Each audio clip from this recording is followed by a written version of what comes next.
জীবনে সব কিছু দ্বিতীয়বার ফিরে পাওয়া যায়, জানো তো।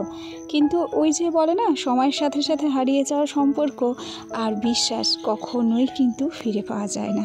যেদিন নিজের কানে নিজের দুর্নাম শুনেছিলাম, মনের ভেতরটা তো ভেঙেই ছিল, তার সাথে সাথে পায়ের নিচের মাটি সরে গেছিল। তবে একটা কথা কি বলো তো, তবে সবাই বলে না যে চুপচাপ সব কিছু মুখ বুজে সহ্য করো, যে সয় সে রয়। আমার দ্বারা না এই সওয়াটাই এখনো হলো না। এখানে কথাটা কি বলো তো, এখানে এখন সময় এতটাই পরিবর্তন হয়েছে যে মুখ বুঝে সইবে, সে সইতে সইতে একদিন ক্ষয় হয়ে যাবে, নিশ্চিহ্ন হয়ে যাবে তার অস্তিত্ব। যাই হোক, অনেক গল্প অনেক কথা হবে তোমাদের সাথে। তার আগে চলো আমার নিজের পরিচয়টা দিয়ে নিই।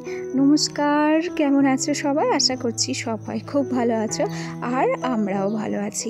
আমি রিমি, নদিয়া জেলার খুব ছোট্ট এবং সুন্দর একটা গ্রামের খুব সাধারণ ঘরের গ্রাম্য গৃহবধূ। আমার এই ছোট্ট পরিবার রিমি সুজিত কাপল ব্লগের আজকে আরও একটি নতুন ভিডিওতে তোমাদের সবাইকে অনেক অনেক স্বাগত জানিয়ে ভিডিওটি শুরু করছি, আর আশা রাখছি ভিডিওটি তোমাদের ভালো লাগবে। প্রত্যেকটা ঘন কালো রাতের শেষে একটা সুন্দর সকালের সূচনা হয়, তাই না?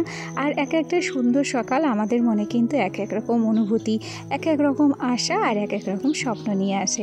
সেরকমও আমারও কত ছোট ছোট আশা আছে আর কত ছোট ছোট ইচ্ছেও আছে। সেগুলোকেও হয়তো টুকটাক করে একদিন না একদিন ঠিকই পূরণ করতে পারবো, তবে তার জন্য একটু ধৈর্য ধরতে হবে। যাকে চলো সে কথা না হয় ছাড়াছাড়িই দিলাম। এই যে দেখো না, ব্লগটা শুরু করেছি কিন্তু সকাল থেকেই। সকালে উঠে আগেই বিছানাটাকে পরিষ্কার করে নিয়েছি। বিছানাটা এখন তাড়াহুড়ো করে গুছিয়ে নিতে হয়, তাতে করে একবার হোক, দুবার হোক, তিনবার হোক, এরকমভাবে বিছানা কিন্তু আমাকে গোছাতে হয়। সোনাকে সকাল সকাল পড়াতে আসে, তো সকালে উঠে যদি বিছানাটা না গুছিয়ে দিই, আমার সোনাকে কিন্তু পড়াতে বসাতে অসুবিধা হয়। সেই জন্য এখন জানো তো, যতই রাত করে ঘুমোয় না কেন, সকালই কিন্তু উঠে পড়ি। সকাল উঠে নাও বাসি নাইটিটা কিন্তু চেঞ্জ করে নিয়েছি। বাসি কাজকর্ম যেগুলো ছিল সেগুলো করে ছটফট চলে এসেছিলাম চা করতে। আজকে 2 কাপ চা করে নিয়েছি, কেন কি বর একদম সকালবেলা উঠেই কিন্তু চলে গেছে মাছের বাজারে মাছ আনতে। কেন কি বলো, আমাদের এই কানাইখালী বাজারে না খুব একটা বেশি মাছ পাওয়া যায় না, ভালো মাছ পাওয়া যায় না মনে হয়, আমি যত সম্ভব জানি না। কেন কি বর গেছে নাজিরপুরে মাছ আনতে, সেই জন্য ও আর চাটুকু খেয়ে যায়নি। ওই ম্যাডামের জন্য আর আমার জন্য, দুজনের জন্য 2 কাপ চা করে নিয়েছিলাম। কোনো রকমে তাড়াহুড়ো করে চাটুকু খেয়ে তারপর এই যে দেখো, বেশ কয়েকটা বাটি ছিল, গ্লাস ছিল, এগুলো না একটা ঝুড়ির মধ্যে ছিল। আর কি হয় বলো, তাড়াহুড়োর সময় না এই গ্লাস বাটিগুলো খুঁজে পাওয়া যায় না। সেই জন্য আজকে সমস্ত গ্লাস বাটি, ছোট ছোট চামচ, প্লেট এগুলোকে ধুয়ে দিয়েছি। ভেবেছি এগুলো আলাদা করে সাজিয়ে রাখবো, যাতে যখন রান্না করতে আসবো তখন হাতের কাছে যখন বাটিটা আমার লাগবে কিংবা গ্লাসটা আমার লাগবে, সেগুলো যাতে হাতের কাছে সাজিয়ে গুছিয়ে রাখলে পাওয়া যায়, সেই জন্য ধুয়ে মুছে রাখা আর কি। ওদিক থেকে আমি কিন্তু রান্না বসিয়ে দিয়েছি। আজকে চাল কুমড়ো রান্না হবে। চাল কুমড়ো করবো ইলিশ মাছের মাথা দিয়ে। কেন কি বর তো গেছে বাজারে, ও বলে গেছিল যে ইলিশ মাছ আনবে, সেরকমই ও ইলিশ মাছও নিয়ে এসেছে, আর তার সাথে নিয়ে এসেছে কাতলা মাছ। কেন কি বলো, ইলিশ মাছে তো অনেক কাটা, আমার ছেলেটা না খুব ভালো একটা ইলিশ মাছ খেতে পারবেন, ওই জন্য আবার ওর বাবা আলাদা করে ওর জন্য কাতলা মাছ নিয়ে এসেছে। ও হ্যাঁ, ছেলের জন্য বেছে বেছে আবার কাতলা মাছের ভালো ভালো পেটিগুলোও নিয়ে এসেছে। ছেলেকে এখন সে বড্ড ভালোবাসে। ছেলের ভালোবাসার কাছে আমার ভালোবাসাটা মনে হয় একটু ফিকে পড়ে গেছে, সেই জন্য আমার জন্য আলাদা করে আর এক্সট্রা কিছু আসে না গো। যাকে চলো, গল্প করতে করতে এই দেখো, মাছে কিন্তু আমি হলুদটাকে মেখে নিয়েছি, আর ইলিশ মাছেও আমার হলুদটা মাখানো হয়ে গেছে। ইলিশ মাছটাকেও সুন্দর করে সাজিয়ে নিয়েছি, তার পাশে কাতলা মাছটাকেও সাজিয়ে নিয়েছি। এখন মাছগুলোকে ভেজে রাখবো। আর ওদিক থেকে হচ্ছে আলু দিয়ে কাঁকরোল কেটে নিয়েছি, আলু কাঁকরোল, আর তার সাথে পটল দিয়ে ভাজা হবে। আর এই তো দেখো, গল্প করতে করতে আমার কিন্তু চাল কুমড়োটা প্রায় রেডি হয়ে গেছে। চাল কুমড়োটা আগেই করে রেখেছিলাম, ও যখন এসেছিল তারপর ইলিশ মাছটুকু ধুয়ে তাড়াহুড়ো করে ইলিশ মাছের মুড়োটা ভেজে এই যে তুলে দিলাম চাল কুমড়োর মধ্যে। আর এই সময় কিন্তু আমি কাতলা মাছটাকেও ভেজে নিচ্ছি। দাঁড়াও, মাছ ভাজতে ভাজতে একটা কথা তোমাদেরকে না বললেই নয়। আমার যে সমস্ত বন্ধুরা প্রথম থেকেই আমার সাথে আছো, পাশে আছো, তোমাদেরকে অসংখ্য ধন্যবাদ জানাচ্ছি।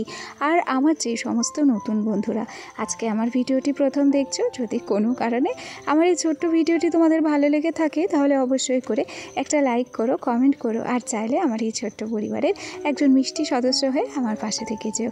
মাছগুলো কড়াইতে দিয়ে তারপর সোজা চলে এসেছি করার পরে। এই যে দেখো না, এক গাদা থালা বাসন কলের পরে জমেছে। ভেবেছি মাছগুলো যতক্ষণ ভাজা হবে ততক্ষণ পর্যন্ত আমার থালা বাসনগুলো আমি ধুয়ে নেব। কেন কি বলো তো, রান্নাবান্না করে যখন থালা বাসন ধুতে আসবো তখন একসাথে অনেকটা চাপ পড়ে যাবে আর কষ্টও হয়ে যাবে গো। আর তার মধ্যে থাকলো ছেলেটার বিরক্তি করা। ওই 3টে চাপই যখন ঘাড়ের উপর এসে পড়বে তখন কি হবে, আমার বিরক্তি ধরে যাবে জানো। দেখো, কিছু কিছু সময় সংসারের উপরে আমাদের বিরক্তি ধরে। কেন জানো তো, এই সংসার এমনই একটা জায়গা, এমনই একটা রঙ্গমঞ্চ বলতে পারো, যেখানে তুমি ভালো বউ হয়ে থাকতে গেলে তোমাকে না অনেক স্যাক্রিফাইস করতে হবে। তুমি যতদিন মানুষকে দিতে পারবে ততদিন পর্যন্তই কিন্তু তুমি ভালো থাকবে।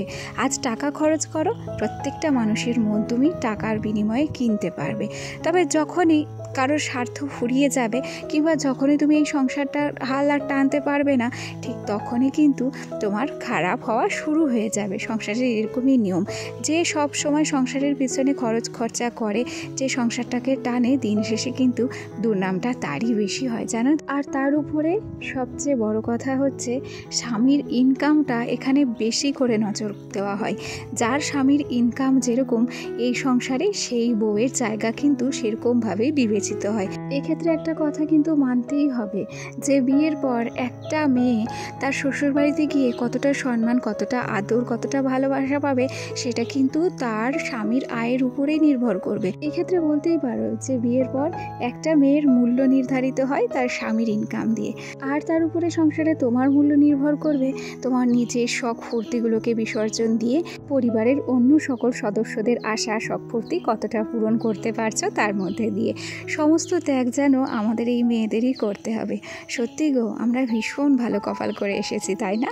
যাই হোক, চলো, তোমাদের সাথে মনের কথা কিংবা জ্ঞানের কথা বলতে বলতে আমি কিন্তু অনেক কথাই বলে ফেলেছি। ব্লগ সম্পর্কিত কোনো কিছুই তোমাদেরকে বলতে পারিনি।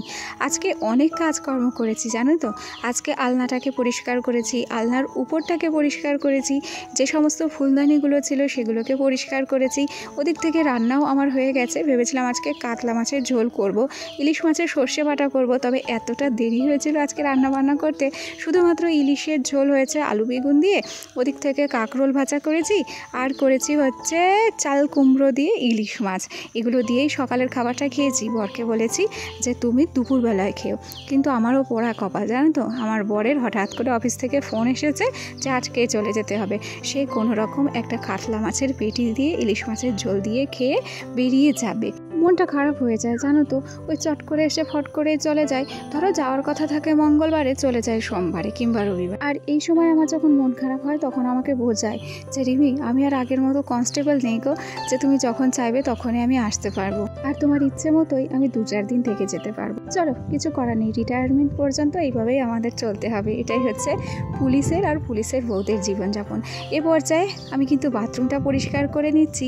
আর আমার আজকের ব্লগটা কিন্তু এখান থেকেই শেষ করছি। আগামীকাল আবার নতুন একটা ব্লগের সঙ্গে তোমাদের সাথে আবার আমার দেখা হবে। আজ আসি, টাটা সবাইকে।